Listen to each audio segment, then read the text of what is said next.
Nah, orang-orang yang berusaha menempuh jalan seperti ini, nanti Allah berikan kemuliaan pada dirinya. Nanti viralnya setelah meninggal. Ya, saat hidupnya biasa-biasa saja, setelah meninggal baru orang banyak cerita. Si Fulan ini begini, si Fulan ini kalau makan seperti ini, amalnya begini. Nggak ada orang tahu ternyata dia senang bangun malam. Ternyata nggak banyak orang tahu dia tuh hafal Quran sebetulnya, tapi nggak pernah cerita gitu. Kalau semua itu bisa kita lakukan dengan keyakinan kita ingin mengamalkan Al-Quran, maka Allah akan angkat derajat kita, akan membersihkan hati kita, dan merubah perilaku kita dengan sifat-sifat yang baik, sehingga hidupnya menjadi teladan, wafatnya akan dikenang. Jadi karamah itu tandanya dua di Quran.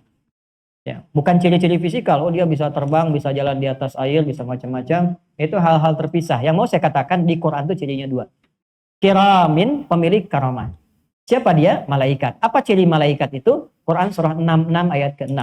La ya'sunallaha ma amarahum wa yaf'aluna ma yu'marun. Menjaga diri, tidak pernah bermaksiat kepada Allah. Dan selalu menunaikan tugas sesuai perintah Allah. Itu ciri orang punya karamah. Mau bicara, dijaga dulu. Kata-kata ini Allah suka nggak? Allah suka diucapkan. Allah nggak suka, dia diam. Kan? Lihat orang mau marah, Allah nggak suka. Cari kata-kata yang lebih baik. Mau jalan ke tempat tertentu diajak, tempatnya ternyata nggak bagus, Allah nggak suka. Dia bicara dengan cara baik-baik. Aduh, mohon maaf, pengen banget sebetulnya menyertai kamu ya pada acara ini, cuma saya ada sesuatu yang urgen sekarang harus dikerjakan. Jadi tidak menyakiti orang yang ngajak, tapi juga beralih kepada tempat lain dengan cara yang lebih baik. Nah, orang-orang yang berusaha menempuh jalan seperti ini, nanti Allah berikan kemuliaan pada dirinya. Nanti viralnya setelah meninggal. Ya, saat hidupnya biasa-biasa saja, setelah meninggal baru orang banyak cerita. Si Fulan ini begini, si Fulan ini kalau makan seperti ini, amalnya begini. Nggak ada orang tahu ternyata dia senang bangun malam. Ternyata nggak banyak orang tahu dia tuh hafal Quran sebetulnya, tapi nggak pernah cerita gitu. Nah, itu sesuatu yang luar biasa. Wa yaf'aluna ma yu'marun, apa saja diperintahkan dia cepat kerjakan dan tidak harus orang tahu. Fudayl bin Iyad tuh begitu yang tadi saya sampaikan itu. Beliau tuh selalu mencari tempat dan cara tersembunyi. Jadi kalau ke satu tempat sudah viral, orang tahu, pindah tempat. Pindah tempat supaya nggak banyak orang tahu, ngerjakan ini, ngerjakan itu. Orang tahu itu pada porsinya saja. Ngajar banyak orang, silahkan. Tapi di luar itu berusaha menyembunyikan amalannya.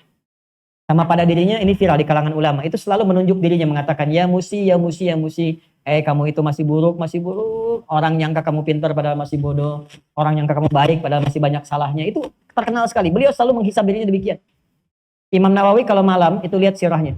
Beliau selalu bangun di malam hari, cari sudut-sudut yang remang di masjid, lalu mengatakan ini di dalam sholatnya, waqifuhum innahum mas'ulun, waqifuhum innahum mas'ulun. Nawawi, jangan merasa aman, seakan kamu ini sudah soleh, banyak murid, jadi hebat. Tetap kamu nanti kalau dihisab bagaimana diperintahkan oleh Allah pada malaikat. Hentikan Nawawi, tanya dulu dia, hisab dulu dia. Jadi selevel Imam Nawawi pun yang luar biasa, yang soleh, yang gak sempat nikah karena saking rajinnya ibadah dan mengajar karena Allah, itu mohon maaf malamnya masih bangun dan merasa belum aman dalam hisab. Nah ini kiram. Jadi kalau Anda ingin mendapatkan karamah, kemuliaan, ingin lebih taat, dekati Al-Quran. Dekati Al-Quran. Ambil satu malam satu, nggak usah banyak-banyak Bu, Pak. Semua nasab yang terkait dengan sanad-sanad riwayat Al-Quran yang belajar dari Quran selalu mengatakan kami kalau belajar nggak banyak-banyak dari sahabat manapun. Paling 5 ayat paling banyak. Yang paling istimewa 10 ayat. Lalu setelah kami baca, benar bacanya, belajar dulu sampai paham isinya, amalkan dulu baru pindah. Ada yang hafal Quran 20 tahun, yang Al-Baqarah saja. Hafal Al-Baqarah Bu 20 tahun. Orangnya jenius. Ya. Kenapa kok bisa lama? Bukan karena lamanya, dia menikmati hafalannya dan menikmati amalnya. Sehingga hafal Quran dengan ilmu dan amalnya. Sampai meninggal hafal 30 juz, tapi menikmati Quran jadi bagian kehidupan. Quran itu terasa nikmat kalau diamalkan. Kalau Anda nggak ngamalkan, nggak kerasa keistimewaan Quran. Contoh gini ya, ini nih. Kan ada di Quran, wa qadha rabbuka alla ta'budu illa iya, wa bil walidaini Al-Isra ayat 23, kan? Aku telah tetapkan membuat keputusan supaya kalian beribadah kepadaku saja dan buktikan benarnya ibadahmu kepadaku dengan meningkatkan baktimu pada orang tua. Kalau Anda ingin tahu cara menikmati ayat itu, pulang dari sini berbakti pada orang tua. Cium tangannya, ucapkan terima kasih, maaf Pak, terima kasih merawat saya sampai hari ini. Mohon maaf kalau ada hal-hal yang kurang berkenan sampai detik ini. Semoga Allah muliakan Mama, Papa. Lebih daripada apa yang mama papa berikan padaku saat ini. Minta maaf, ma, pa. Cium tangannya. Silahkan rasakan nikmatnya bagian dari ayat itu walaupun cuma satu kata. Wabil walidaini ihsana. Itu terasa nikmatnya. Baru Anda rasakan pelukan orang tua. Air mata mengalir, tenang diri Anda. Kalau sudah meninggal, datangi misalnya makamnya. Berziarah. Minta pada Allah kebaikan. Minta tambahkan cahaya. Pulang dari situ tenang hati. Baru terasa nikmatnya Quran. Karena kalau ngaji biasa, ngaji baca. Insya Allah pahala dapat. Sesuai keikhlasan. Tapi kenikmatannya belum terasa. Kehusyuan ada. Tapi kenikmatan itu baru bisa dirasakan ketika dipraktikkan.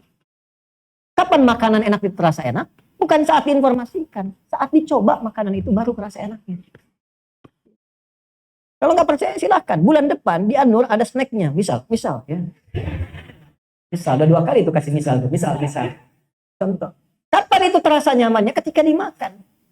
Makanya sebagian bercanda, makanan enak itu bid'ah kalau dibicarakan, sunnah kalau dimakan. Saya bikin status tuh.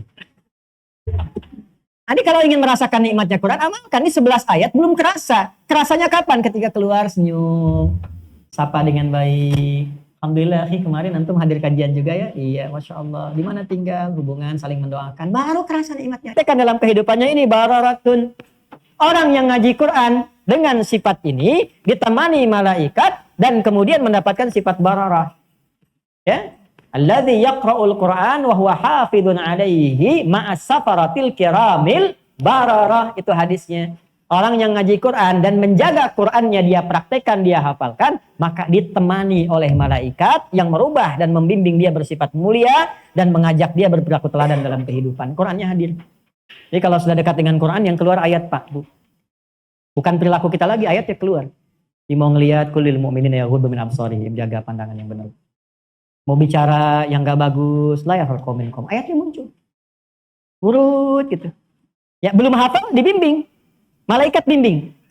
Ya, kan ada malaikat yang menemani kita, raqibun atid, ya. Itu nanti membimbing, memberikan masukan pada jiwa takwa. Kalau nggak pernah dilatih dengan Quran, setan yang aktif. Memprovokasi nafsu. Makanya Quran menyebutkan malaikat sejumlah 88 kali, setan disebutkan sebanyak 88 kali. Kalau nggak percaya, ini bisikan normal tiap hari datang. Nanti menjelang adzan tuh. Begitu adzan, Allahu Akbar, Allahu Akbar. Ya Allah sudah adzan. Gitu kan? Ya. Tapi setelah adzan selesai, la ilaha illallah. Aduh, adzan belum qomat. Kan? Ini juga sama sekarang, malaikat bilang sabar ya, dengarkan, catat, baik nanti amalkan. Setan mulai, jam berapa sih mau selesai? Gerah nih, dain ini, kapan nih selesainya? Bisa jadi, apa-apa, itu normal dalam kehidupan. Tapi intinya apa? Ini, kiramim barah. Sampai sini selesai kita. Jadi kesimpulannya, semua yang terkait dengan Al-Quran akan membimbing dan merubah kita. Bahasa kerennya bertransformasi menuju perilaku dan nilai-nilai yang baik. 11 ayat di surah Abasa dari 1 sampai 11 memberikan bimbingan kepada kita tentang cara berinteraksi secara sosial dengan orang-orang lain yang hidup di sekitaran kita. Bagaimana kita bersikap yang sama baik kepada setiap golongan. Bagaimana kita bisa menempatkan sesuatu dengan cara yang benar. Bagaimana kita bisa mengukur setiap materi perkataan sehingga bermanfaat untuk orang-orang yang hadir di sekitaran kita. Kalau semua itu bisa kita lakukan dengan keyakinan kita ingin mengamalkan Al-Quran, maka Allah akan angkat derajat kita, akan membersihkan hati kita, dan merubah perilaku kita dengan sifat-sifat yang baik, sehingga hidupnya menjadi teladan, wafatnya akan dikenang. Itu kesimpulan pembahasan kita di kesempatan kali ini. Saya akan melakukan pendalaman, barangkali 5-10 menit untuk bisa menjawab pertanyaan-pertanyaan yang Bapak Ibu sampaikan. Assalamualaikum warahmatullahi wabarakatuh, Ustaz Adi. Assalamualaikum warahmatullahi wabarakatuh. Salam ta'zim Ustaz dan salam juga untuk Anda. Semoga Allah memuliakan Anda lebih baik dari apa yang Anda sampaikan pada saya. Bolehkah saya mengajar Iqra dan Al-Quran di rumah sedangkan background saya bukan pondok pesantren dan sekolah agama? Hanya sekolah SD, SMP, SMA dan juga saya tidak memiliki guru secara pribadi, hanya mengikuti kajian Ustaz Adi Hidayat dan ustazah lainnya di YouTube ataupun secara langsung. Jazakallahu khair. Gini, syarat untuk mengajar Quran itu bukan lulus SD, SMP, SMA atau yang S-nya sampai 6. Kan kita sekolah 6 kan?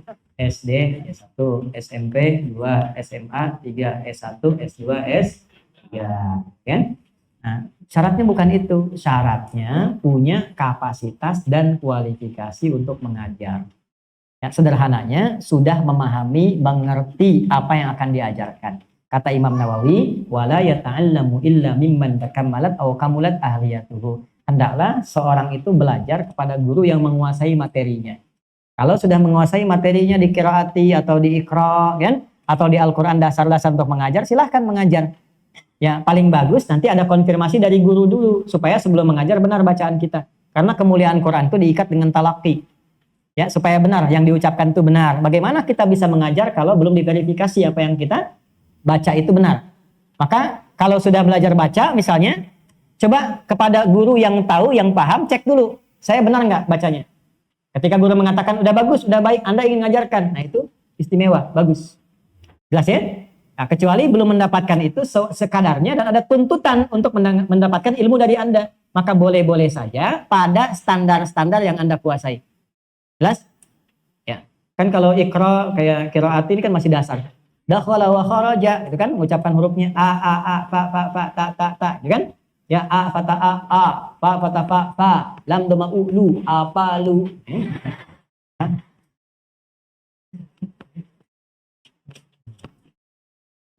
Ane jawab nanti kan, ba kaso i bi, san sin kaso kasin fata a sa, ya kan? A fata a, jim fata a ja, kan do lam doma u lu, bisa aja lu. Gitu.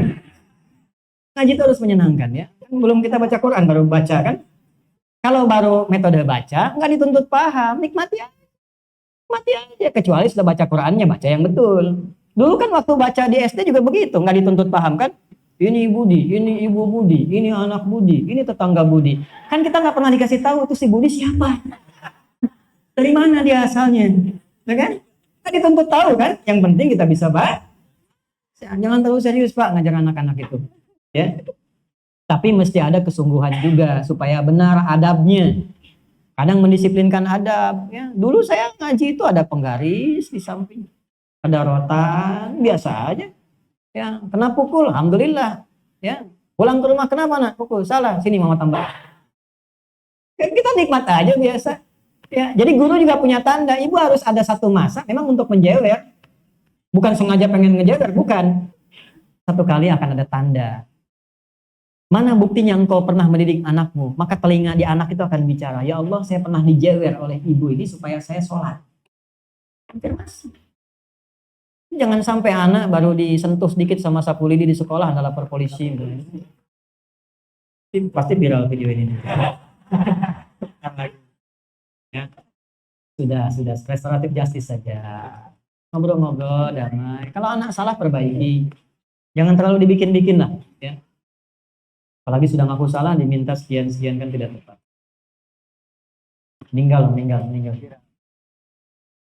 Kita doakan baik semua ya, damai. Assalamualaikum warahmatullahi wabarakatuh. Dalam Islam, apa hukumnya seorang muslim untuk menghafal Al-Quran? Mohon beri kami semangat lagi untuk menghafal Al-Quran. Semangat.